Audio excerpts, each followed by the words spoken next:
This is the Bible Ranger. This is the reliability of the Bible, part 4. And this is proofs of the Bible through prophecy. Now, you may have seen a movie about the 300, and they were incredible warriors, those Spartans out there, and they fought incredible odds against them, and they still were able to do a tremendous amount of damage.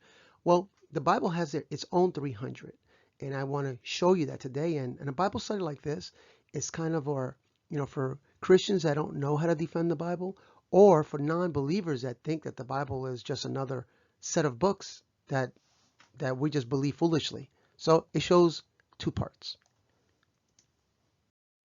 Now, time. Let's talk about time first. We humans are a slave to time. I mean, we're born, right? We live our lives like this little picture here. We mature, we produce kids, we go to work, and then we die. We kind of live in a linear world for us. So we may think, did God have a beginning? Because this is all that we can think of. We don't understand anything outside of time. Now, God is not subject to time. He's outside of time. And this is a crude picture here where this line here is a linear life here. A life here. And then God is outside of time. He comes in, he comes out whenever he wants to, or he sees it all at the same time. Now, to explain this thoroughly is very difficult because we're like a glass of water here that can't understand the full understanding of God pouring into us. We have limitations, and we're not going to understand but so much, but I'm going to try. So you might ask, what's the point? But that's a great question, because only God has the ability, not the angels, not the fallen angels, not Satan, okay? He has the ability to come in and out as he wishes, to communicate to us and to authenticate his word, because he's going to tell us history before it actually happens. And prepare to believe. Now, there's hundreds of prophecies in the Bible compared to any other, and I'll call it religious book, all right, where they have either no prophecies or all their prophecies are at the end, where, it's the end of the world, and who's going to prove it then? Everybody's dying, right? But the Bible's not like that. It actually tells you history before it actually happens. So, like 300 of them, or just slightly over, are messianic ones, and that involves Jesus, okay? About the first coming, when he was first born, and he was here, and he died for us, and the second coming, that he was going to be coming back. Now, you've heard of the Great War with the Spartan 300s, right? And that was makes great movies and books and folklores, and they did an incredible battle. As incredible as that was, it's nothing compared to God's 300 prophecies about Christ. Now, I can say stuff like, the market will go up tomorrow. The market will go down tomorrow, but that's not really prophecy. It's too close in time. I may have read something. I might know somebody. It's too close to influence the situation.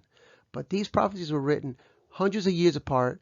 Authors didn't even know each other, different authors, and it's incredible, and you'll see in a second. So I'm going to highly condense this in the lesson to speed it up, but I mean, this would require a drawn-out explanation. I don't want to do that. All right, we're only going to keep this to 8 simple prophecies, and some of them could be complicated to dissect, but these are simple. So the first one is in Micah 5:2.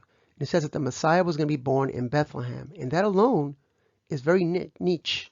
It's just very specific place where the population usually doesn't go over 7,000.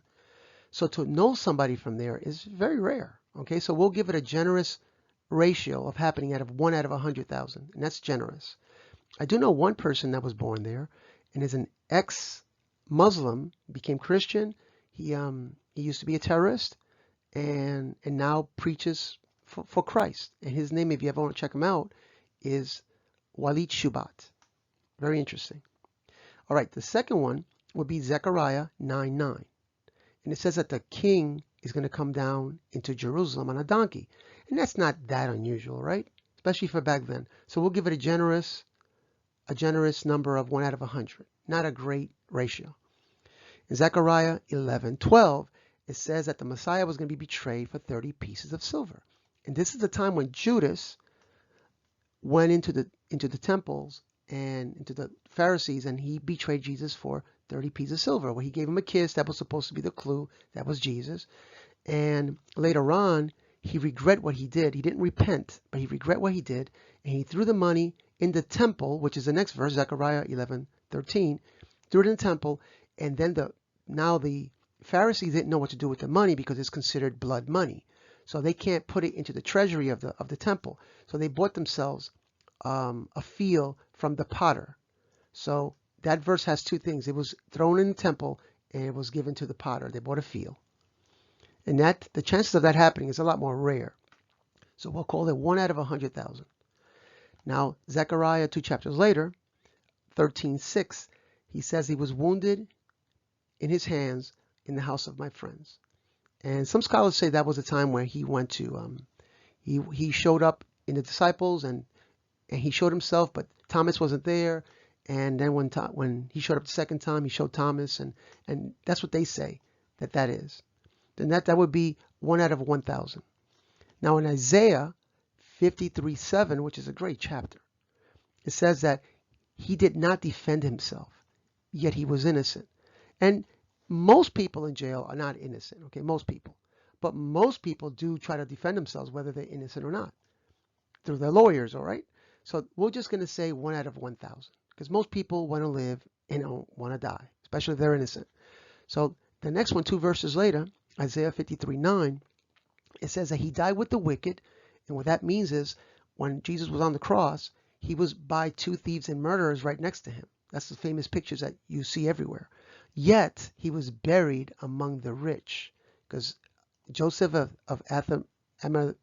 Joseph, he was a rich man, and he lent his tomb to Jesus, and that was the rich man.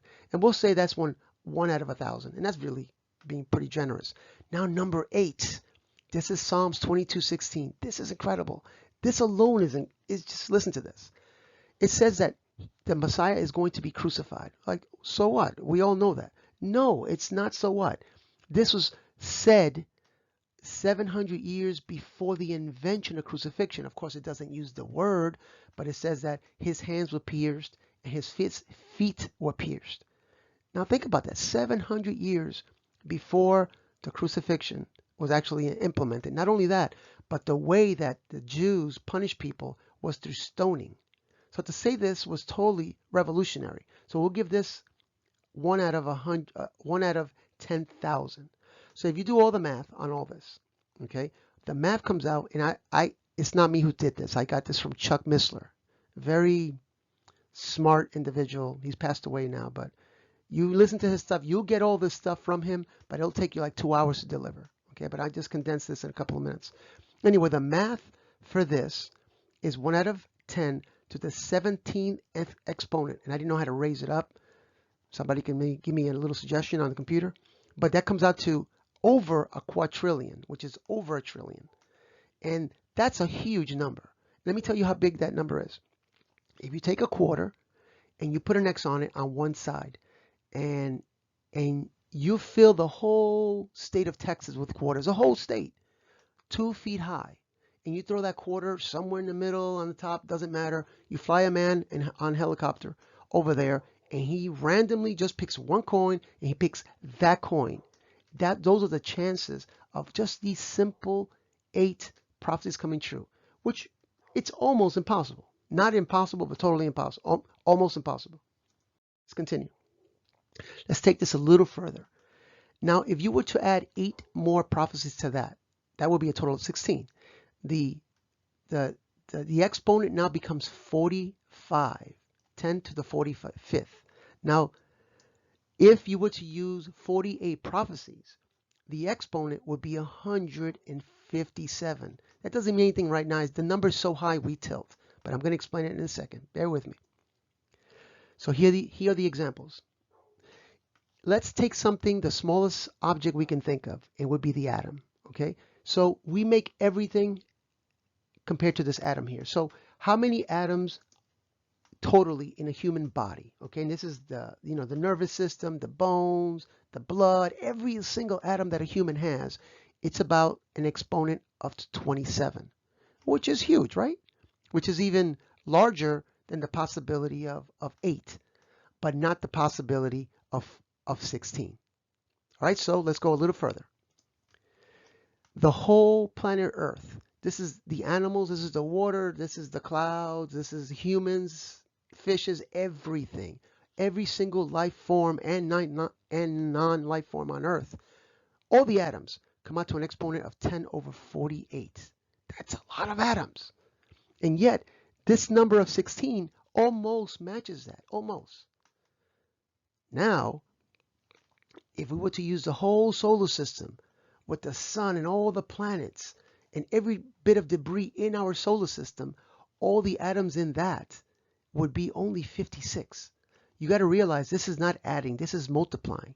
Whenever you see a greater number, you've multiplied it one more time. This is not adding. So every single number becomes so much bigger. So let's go one or two more larger than this. Our galaxy, okay, which we would probably be right there in a little spot. Okay, our galaxy, every atom in our whole galaxy with all those stars in there, that would come out to an exponent of 67. And one more, our whole universe, it is estimated approximately 80 to the 80th power of all the atoms of every planet, every debris, everything in the whole universe comes out to 80. Yet, only 48 prophecies come out to way beyond that, which is 157 up here. Once this exponent reaches 50, I think the number is 50, it becomes something called a mathematical impossibility. So this is totally out of the realm of impossibility not to be the Messiah. So do realize I did say the word 300. 300, we didn't even count. That number will be way beyond this. And for you not to believe is because you don't want to believe. Now that's crazy, right? Now I'm going to say a couple of statements here that sound crazy, but they're true. The first one, I'm going to say that the certainty of Jesus being the Messiah of Israel, and he originally came for Israel, but he's for everybody. We've been grafted in. Then knowing that your own name is correct and knowing that your birth certificate is correct. I mean, you've heard stories out there where people go get a transplant and the parents try to match them up and they don't match because they're not actually the parents. So it's not a crazy statement. Just think about it. Now there's another statement that might sound a little bit harder to believe, but knowing these prophecies, that the chance of these prophecies coming out true is more certain than actually being an actual disciple of Jesus. Seeing Jesus, touching Jesus, listening to him every day for 3 years. And I'm going to prove it to you. I know you might not believe it, but I'm going to show it to you. Because Peter says it himself. And you read the verse, okay? But I condensed it here for you. These two verses say, we were with him, right? We were with him. We touched him. We ate with him, everything. But there's a more sure word, and the more sure word is prophecy. So even Peter says it. Wow, that's an incredible statement. And, you know, I've read that 100 times. And until you study the subject, you don't really understand the weight of it. God has really made it where if we study this Bible, we have no excuse that he is the Messiah. There is no way you can escape this. And so please, you pay attention to this and make yourself accountable to the Lord. Before I go any further, I just want to say that partner with me and, you know, spread this word, especially to non-believers and Christians who like Bible studies. I have all types of Bible studies and I have more to come. So partner with me. Thank you. All right. So how can we not believe?